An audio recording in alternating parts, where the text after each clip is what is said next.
Oh, nice. Sorry, got the light. Yeah.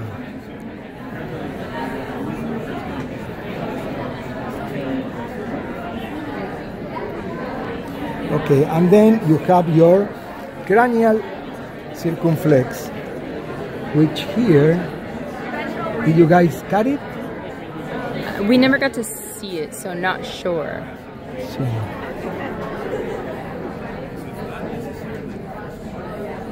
It should be going in here, right? yeah, it's coming from here to here.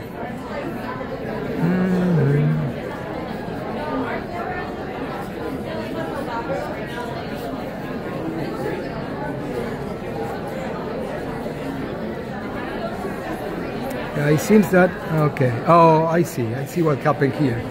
All right. There is a possibility that you didn't cut it. So normally the typical example of cranial circumflex will be originated from the cranial part of the artery and is running towards the cranial aspect of the shoulder. And like this is what part of the artery? Like from there, that's the branch of No, what? this is axillary. So it's still axillary. So from here, okay, distal to the subscapular, and goes towards the bicep and the cranial aspect of the shoulder. Here I don't see it, but see what happened here. Yeah, so it's coming. You see?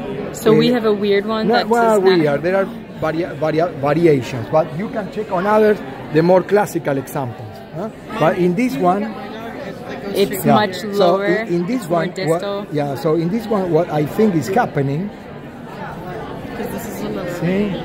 So is that this may be the bicipital, and from the bicipital there is a ascending branch that is going to become the cranial circumflex. But it's interesting, right? Because you know where it's going, and you see it makes your brain think further. What muscles does it supply the circumflex? So the circumflex does the coracobrachialis, bicep brachialis, and then the joint. Also, the joint has a capsule. It has articular cartilage. And those structures need to be supplied. All right. So you're kind of like deducing that based on where you see it entering. Yeah. So this for sure is not going to be picked for that one. But so you know that this replaces an artery that normally is a lot more proximal to the leg. Yeah, it's originating more proximal. Okay. All right. So we go distally, and this will be my bicipital. Then you have an artery which is this. That was cut there, but it continues like this, and it's called superficial brachial. And then from the superficial brachial, you have branches that run interosseous. Oh, I'm sorry. Yeah. So what I forgot to tell you is that here, because of this disruption, that here it becomes brachial. So brachial has this. Sorry, I jumped. It has this is the first branch of the brachial, which is deep brachial. So it dives in between your long head of the tricep and medial head of the tricep. All right, and guess what? It dives together with the radial nerve. Okay, so we go distally. We have this mess, but we have to recognize the bicipital, the superficial brachial. Making a distal arch here on the flexor side of the elbow, right? And then you have two branches that run on either side of the cephalic vein, which are medial and lateral. Radial. Sorry. So they are called. This is brachial. So these are antebrachial. They are medial and lateral superficial antebrachial branches. Medial and then medial and lateral. Superficial antebrachial. Okay. And then we have this branch here, which is my median cubital artery, diving deep to the bicep in the flexor surface of the elbow. And we have, okay, this one was transected, collateral ulnar. Here, ramifying on the medial aspect of the elbow.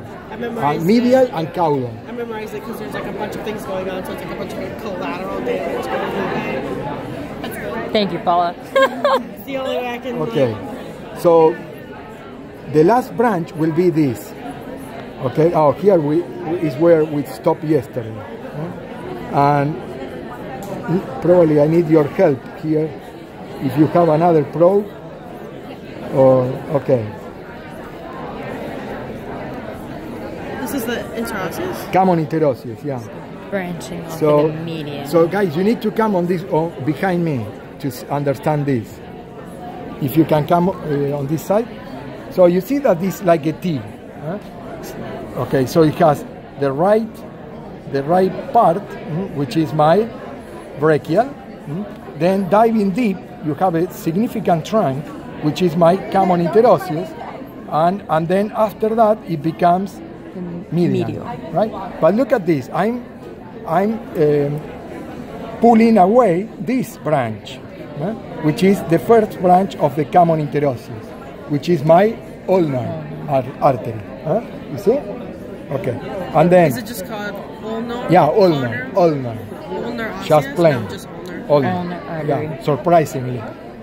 I know, that's why I'm thinking everything. So, and this dive here, and dive until a point where it reaches the interosseous membrane between the radius and the ulnar, and then split into a cranial that perforate that interosseous space and become cranial on this side, and the caudal interosseous will stay on the flexor surface, and will run under the pronator quadratus muscle, which is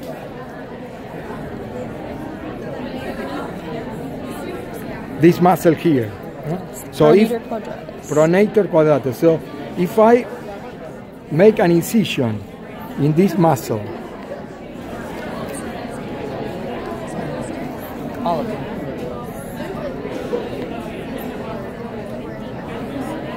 So, what is the difference between the lateral and medial, and then the caudal and the? They're just like over here. so the cranial interosseous is not developed in the dog. You are not